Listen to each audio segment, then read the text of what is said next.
सुरुवात काय करू बोलायला. वसंतराव, तुम्ही आणि तुमचे सहकारी म्हणून शिवसेनेत म्हणजे आपल्या परतलेल्या सर्व शिवसैनिक बांधवांनो आणि भगिनींनो, जसं संजय राऊत म्हणाले तसं आम्ही सगळेजण बघत होतो की आता लोकसभेच्या निवडणुकीच्या आधी वसंतराव करतायत काय करायचं हा ज्याचा त्याचा वैयक्तिक प्रश्न असतो. आणि एका गोष्टीचं मला नक्कीच मी म्हणेन समाधान आहे की तुम्ही पहिले शिवसैनिक होतात. मधल्या काळामध्ये मी असं अगदी काय लगेच म्हणणार नाही की तुम्ही दिशा चुकला होतात, पण शिवसेनेच्या बाहेर सुद्धा पक्षात काय वागणूक मिळते, काय सन्मान मिळतो का याचा अनुभव घेतलात. आणि तो अनुभव घेऊन तुम्ही आता अधिक परिपक्व होऊन स्वगृही परतलेला आहात. त्याच्यामुळे आज तुमचं महत्व आणि तुमचं काम आणि तुमची जबाबदारी फार मोठी आहे. साहजिकच आहे, मी आतमध्ये शिवबंधन तुम्हाला आणि तुमच्या सहकार्यानं बांधत असताना काही जण मला म्हणाले की आम्ही सुद्धा पहिले शिवसैनिक होतो.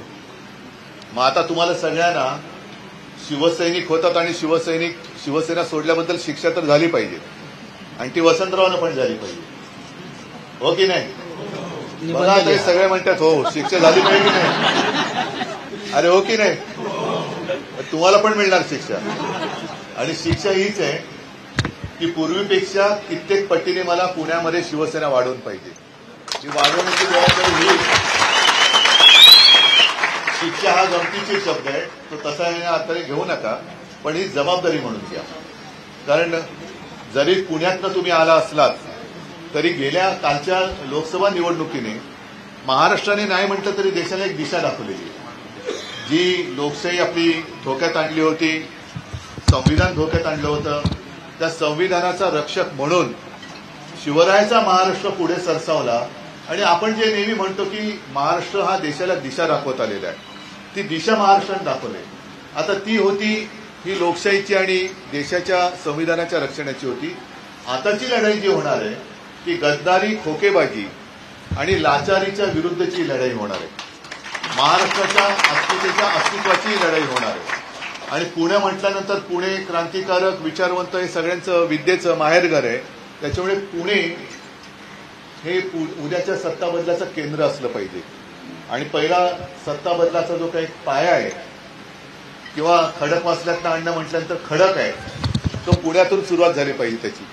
आणि लवकरात लवकर, कारण मी सुद्धा बरेच दिवसात पुण्यात आलेलो आहे. मध्ये लोकसभेच्या निमित्ताने आलो होतो, तुमच्याच इथे आलो होतो खडकवासला. पण आता येईल तो माझ्या शिवसैनिकांचा मेळावा घ्यायला येईल, शिवसैनिकांचा. आणि त्यावेळेला शहरातले संपूर्ण आपले कार्यकर्ते, सगळे शिवसैनिक हे एकत्र बोलवा. सगळ्यांसमोर मला यायचंच आहे, सगळ्यांच्या भेटीला यायचंच आहे. पण तूर्त वसंतराव, तुम्हाला आणि तुमच्या सगळ्या सहकार्यांना शिवसेनेत पुन्हा सामावून घेताना मला नक्कीच आनंद होतोय. आणि तुमच्या माध्यमातून शिवसेना ही आणखी कित्येक पावलं पुण्यामध्ये पुढे जाईल. आणि तो जो एक काळ होता, पुण्यातनं एका काळी आपले शिवसेनेचे 5 आमदार होते आपले शिवसेनेचे. तो काळ पुन्हा आणायचा मला.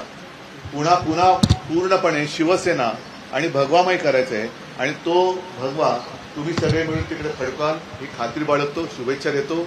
जय हिंद, जय महाराष्ट्र.